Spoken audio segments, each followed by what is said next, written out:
bournemouthAir.co.uk/virtual air is our website, of course. Thanks for all of you who are watching at the moment. And we mentioned there with our Facebook Friday dress-up specials, and I've been told by Ali in the back team there that we've had another flurry on social media. So use the hashtag Bournemouth Airfest and send your Friday dress-up photos to us today. Now, we saw him earlier on. He's back. Can't keep a good guy away, really, can you? John Weaver, welcome back to our virtual Bournemouth Air Festival this year. Thank you. And Maurice Patterson, welcome for the first time this weekend. How are you? I'm very well, Andy. Good to see you. Very nice. Could you just put your microphone just point towards your face a bit more? Now, you guys, of course, you're known as one of the founding fathers of the Air Festival. Grandfather. Now, let's get that right. John, you said you were going to be nice today. I know. Now, the first year was 2008, but you kind of just got together and got involved in this that year. So when did you guys start the planning process of all of this? Well, I mean, I'm not a member of the tourism organisation, which is pretty splendid. But before the Air Festival, the Red Arrows were coming to Bournemouth every year. And I remember coming in the late 70s and watching the Gnat display. Little aircraft, much smaller than the Hawk, and the flying restrictions weren't as great. They were really low. They changed to the Hawk in about 1980, but they were funded, that display was funded by the Carnival Committee all the way up to 1993. 1993, they did their display. The Carnival Committee ran out of money. There wasn't enough money going into the buckets. And so an organisation was formed called the Bournemouth Red Arrows Association. Now, of course, you have an involvement in that, and you've taken this forward, haven't you? I did. I joined it, and the strap line for the association was bringing the Red Arrows to Bournemouth. And that's what they did all the way through to 2007.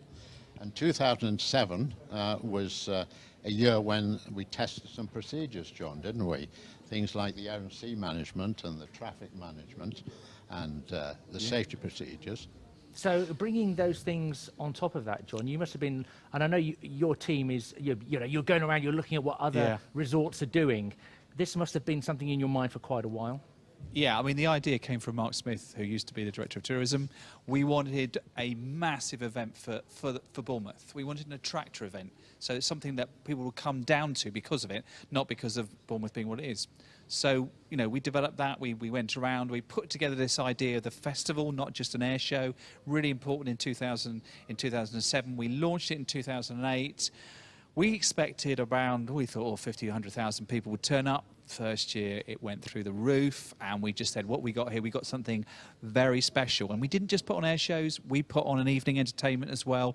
We just made it slightly different, and the backdrop of that fantastic bay, the Isle of Wight to the east, and you've got the Purbex to the west, that setting, totally and utterly unique.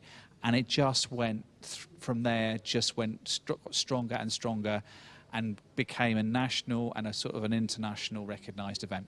Yeah, Maurice, as a member of the Red Arrows Association, obviously they're your favourite, aren't they? But you must have some other highlights from over the years. Oh, lots of them. I mean, I think the first air display was fantastic. We secured the Red Arrows for 3 displays. They only did 85 total that year. Wow. That was a tremendous achievement. We had the Typhoon, the F2 multi-combat aircraft. What a great aircraft that was, noisy. And the public love noise, don't they, and an air show. And we should have had the Vulcan. It had flown earlier, but it picked up a technical. But we got it later, we got it later. And I think you've got Robert Fleming on, the founder of Vulcan to the Sky Trust. He's going to tell you a little bit about it. Yeah. But yeah, lots of memories. The Red Arrows on that very first air festival, on the Saturday, they appeared overhead in a V formation. Yeah. And in the middle of the V was a little red Gnat aircraft, which had flown with the team in the 70s. Wow. And had been flown by the then leader of the team, Dickie Duckett, squadron leader. He was at the air show in 2008, and he watched that aircraft fly again after all those years. It was tremendous. It was a really great air festival. Yeah. And Maurice, you are a pilot yourself, so seeing these displays, it's just as exciting for you as well, isn't it? It's very exciting, and particularly when the Vulcan came across in 2015, Bill Perrins was flying it. He came in so majestically from Hengistbury Head, about 170 knots.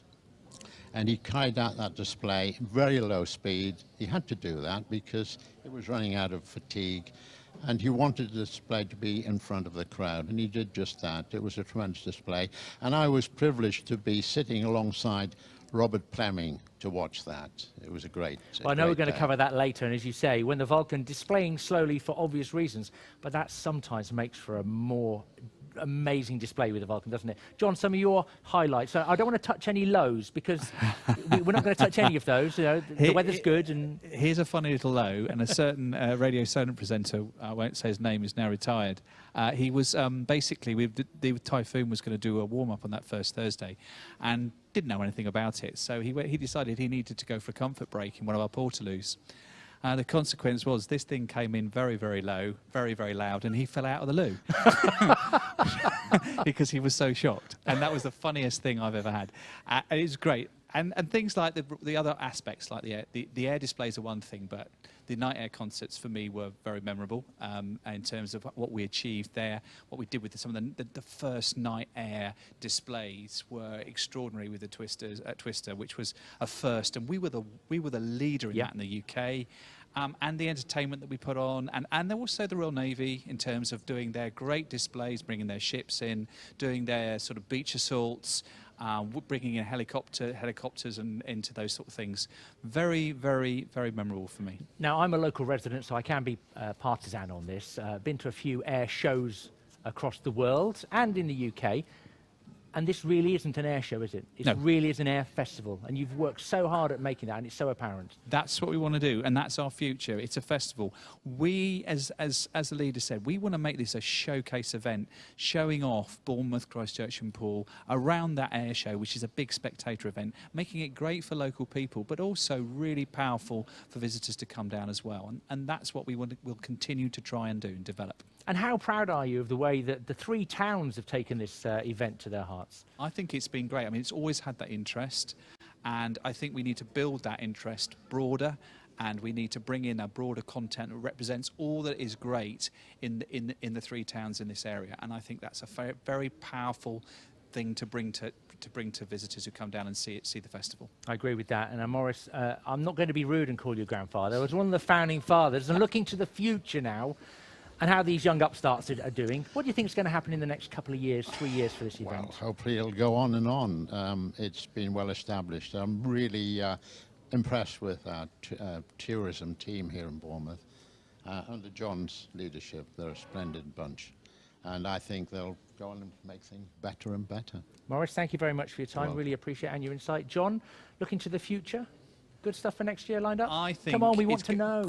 We've got ideas for you, and we're going to talk about them, about what we're doing broader, how we're thinking differently, how we're going to create greater interest, and really make it a broader festival. And we'll be giving those tips out over the next few days, really towards the end, and saying this is what you can look forward to next year. And I'm very excited about it, and it's great to sort of take it to the next level. John, thank you very much for your time. You know, John Weaver will never give you anything away until he absolutely needs to. He'll keep you on the edge to make sure you keep on listening and watching. John, thank you for your time. Maurice as well. Now, for the latest, of course, on everything from our 3 days, we are online, and it's bournemouthAir.co.uk/virtual air. You'll find all the details there, and get in contact on Facebook and social media using the hashtag Bournemouth Airfest. Let's have some more of those Friday fancy dress photos coming through. And as Maurice mentioned there, the Vulcan bomber. Stand by, George, with some more information on that with a very special guest in just a couple of minutes, right here on the virtual Bournemouth Air Festival.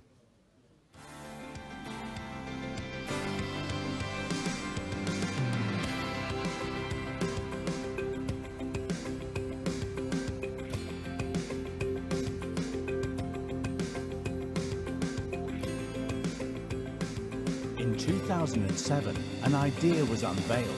A decade later, it is regarded as the leading event of its kind. Here's how it started. Bournemouth already had an established relationship with the Red Arrows before the Bournemouth Air Festival. Going back to 1994, the responsibility for bringing the Red Arrows to Bournemouth rested with the Bournemouth Red Arrows Association. And they brought the team to do a display at Bournemouth every year through to 2007. It was extremely popular. It brought in large crowds of people, and it even featured in the annual calendar of events for Bournemouth. Fortuitously, Mark Smith was Director of Tourism here in Bournemouth. He'd previously been to Eastbourne, where he had set up the Eastbourne Airborne Air Show, which was highly successful. So the Red Arrows Association were delighted to support Mark and his team as they went about organising Bournemouth Air Festival 2008. And the rest, as they say, is history.